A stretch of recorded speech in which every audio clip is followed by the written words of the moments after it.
करवा सकते हैं एक लिमिटेड टाइम में। लेसन तो हम कैसे हाँ भी पोयम अगर करवा करा, सकते हैं डेमो में। हाँ पोयम करा दे तो सबसे अच्छा है। You are, ma'am, you are asking क्योंकि for 11th 12th or PRT? 11th 12th ma'am. So you are going for English subject, yes ma'am.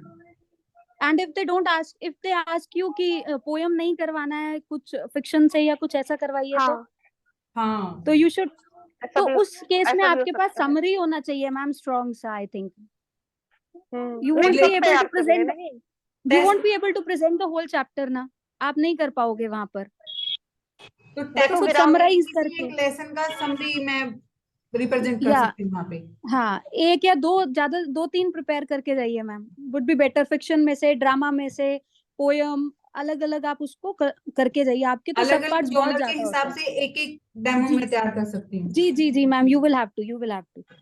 Ma'am देखिए, थैंक यू ऐसा सो अगर मच। आपको पद्य पढ़ाना है तो पद्य तो आप बिना बुक के भी पढ़ा सकते हैं, लेकिन अगर आपको गद्य पढ़ाना है किसी भी शब्द साहित्य का, किसी भी विषय का, तो मैं तो ये मानता हूँ कि बिना किताब के आप नहीं पढ़ा सकते हैं। क्योंकि अलग अलग अगर आप अपने मन से उसको डिफाइन करेंगे तो हो सकता है कि जो किताब में लिखी गई है उन चीज़ों को आप भूल जाएं। इसलिए गद्य पढ़ाने को बिना किताब से लोग बचते हैं। अगर किताब अवेलेबल हो तो आप पढ़ा सकते हैं वहाँ पे। वो सिर्फ एक पैराग्राफ का ही टाइम देंगे ज्यादा से ज्यादा, उससे ज्यादा लंबा टाइम नहीं दे सकते हैं वो भी डेमो के लिए। मैम वो आपको एक पैराग्राफ भी नहीं पढ़ाने देंगे। अगर आपका पढ़ाने का तरीका सही रहा तो, स्टार्टिंग आपने सही कर दी तो आपको पैराग्राफ भी नहीं पढ़ाने देंगे। ठीक है सर, थैंक यू। इतना टाइम नहीं देते हैं। Neha madam, what is PDF? What sir? PDF sir मेरा हाथ बहुत पीडीएफ के बारे में बात कर रहे हैं, yes कंप्यूटर्स और इन चीजों के मामले में मैं जीरो हूँ, और इसमें मैं मिस्टर बोलूँ मैं कौशिक, सबसे पुरानी मिस्टर कौशिक इज बुड्ढी देयर, वेट हूँ। He will reply. हाँ, ये एक फाइल का टाइप होता है जो कि अपने इमेजेस और डॉक्यूमेंट के लिए यूज किया जाता है। मोस्टली डॉक्यूमेंट इसके रूप में ही होते हैं, और इसके अंदर एक इमेज के अलावा भी बहुत ज्यादा इमेजेस मिलाकर एक फाइल बन जाती है। आप जैसे डॉक्यूमेंट बनाते हो तब इसके अंदर इसका ही उपयोग करते हैं मोस्टली। और कुछ और कोई? और इनको एक होता है कि PDF वाले फाइल को ना किसी जगह ले जाना इजी होता है या किसी को भेजना इजी होता है, क्वालिटी हाँ वाइज। जी, और क्वालिटी में चेंजेस नहीं आती है, ये उनकी हाँ फायदे हैं। ओके, वन मोर क्वेश्चन, एक और क्वेश्चन पूछ रहे थे आप में से कुछ।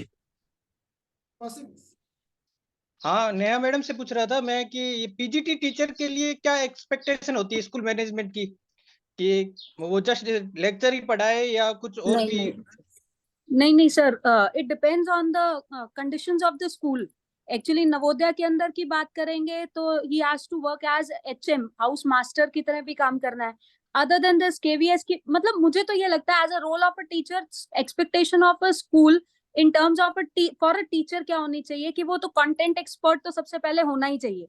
उसके अलावा he should be a first level counsellor. इसको एक्चुअली एनईपी 2020 भी फोकस करती है कि हम लोगों को फर्स्ट लेवल काउंसलर बनाना चाहती है, who is much more responsive towards the needs of the students. उन्हें बहुत जल्दी पता लग जाना चाहिए, इवन वो तो चाहती है कि काउंसलर से भी ज्यादा जल्दी पता हम लोगों को पता चलना चाहिए बच्चों की नीड्स के बारे में, because we are in contact with them for a larger duration of time.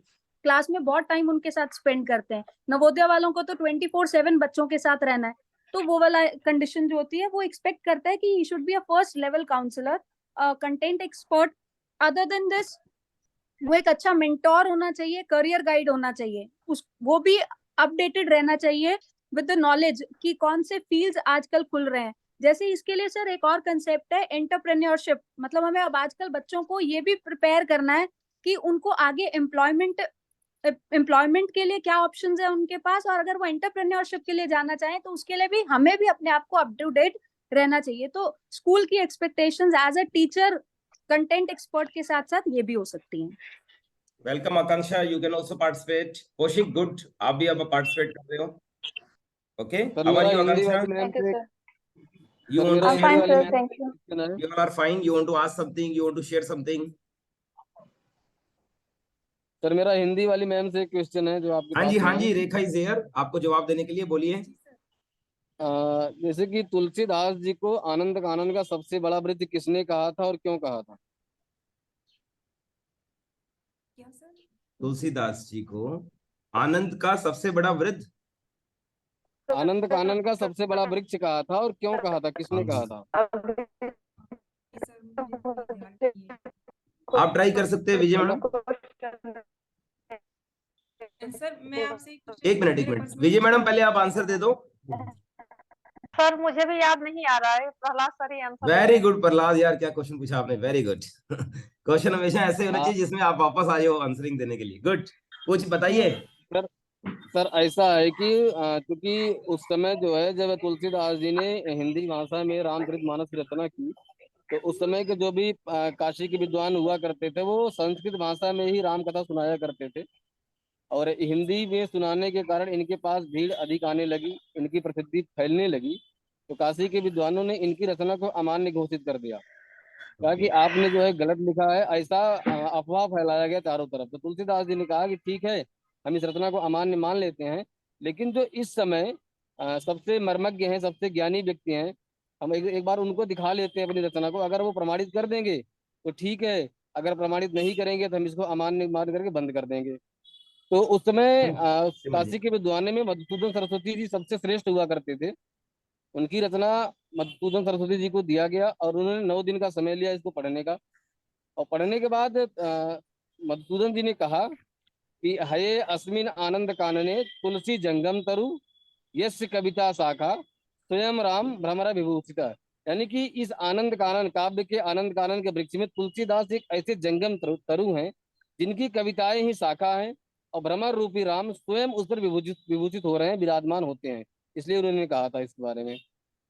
Very good knowledge. हाँ जी, बहुत अच्छा। अनामिका, आकांक्षा सिंह, एक क्वेश्चन है, हमारे इंडिया का जीडीपी रेट क्या है? मुझसे कोई क्वेश्चन पूछ रहे थे? आकांक्षा सिंह, पूछो। जीडीपी हाँ रेट क्या सर, है मुझे अभी प्रेजेंट मुझे में तो हमारे अभी इंडिया का देखना है। GDP rate? अभी तो मुझे याद नहीं है। फिर इकोनॉमिक्स में तो डायरेक्ट क्वेश्चन पूछ लिया जा सकता है कि इंडिया का जीडीपी रेट क्या है? आकांक्षा, 53%, क्या है ना कि रफली कितना चल रहा है इस समय? 50 जीडीपी कितना रेट जैसा कुछ नहीं होता। जीडीपी 53 है क्या सर? 53 या 57? 7 पॉइंट समथिंग होगा। 50 कितना? 7 समथिंग होगा, 7.8 को अचीव करना है, मतलब लास्ट 8 रहता, 7 के बीच में है। 7.54 कुछ ऐसे होगा। मैं तो बहुत ज्यादा बोल गई। Yes, question. कौशिक सर चले। हाँ जी पूछो। सर एक कंप्यूटर से लाइब्रेरियन के लिए हम लोग जा रहे हैं, तो कंप्यूटर से क्वेश्चन ये भी उठ सकता है कि एक्सेल में रो और कॉलम का संख्या कितनी है, ये भी हो सकता है क्या सर? क्वेश्चन बन सकता है क्या ऐसा? आवाज नहीं आ रही है हेलो सर। कौशिक, अनम्यूट कीजिए। सर ऐसा बनना तो नहीं चाहिए, लेकिन आप एक नॉलेज के रूप में रख सकते हो अपने ध्यान के अंदर। कुछ 69,000 के आसपास रो होती है, और कॉलम भी इसी 69,000 के आसपास होती है। ये अलग अलग वर्जन के साथ अलग अलग इसकी हो सकती है वैल्यू।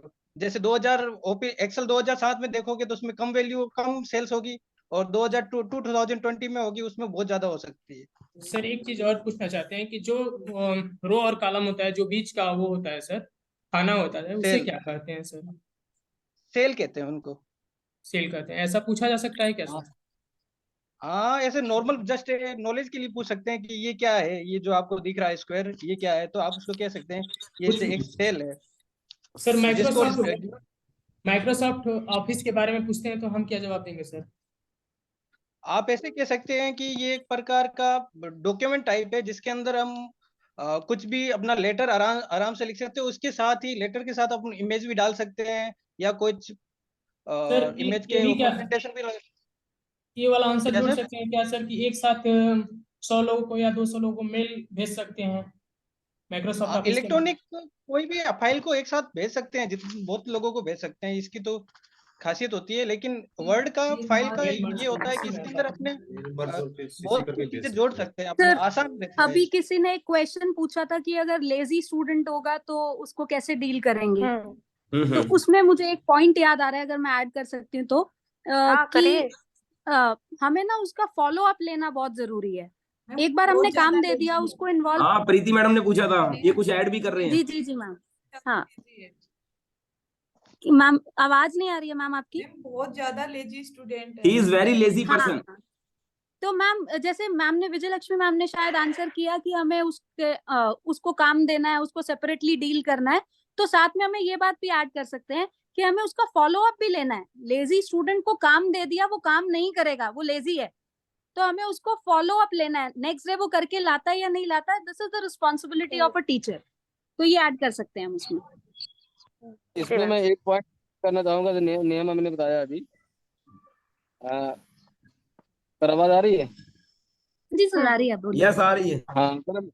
सर मैं ये कह रहा हूँ कि जैसे कि हम सारे उपाय अपनाते हैं, पहले हम पता करते हैं कि बच्चा क्यों नहीं करना चाह रहा, वो सब करने के बाद में अगर बच्चा किसी दिन अपना होमवर्क या दिया गया कार्य करके ले आता है, तो उसके लिए आप उसको अप्रिशिएट कीजिए क्लास में। क्योंकि हमारे साथ ये गलती, सबसे बड़ी कमी ये है कि जब तक कोई दूसरा हमें कहता नहीं, तब तक हम मानते नहीं कि हम अच्छे हैं।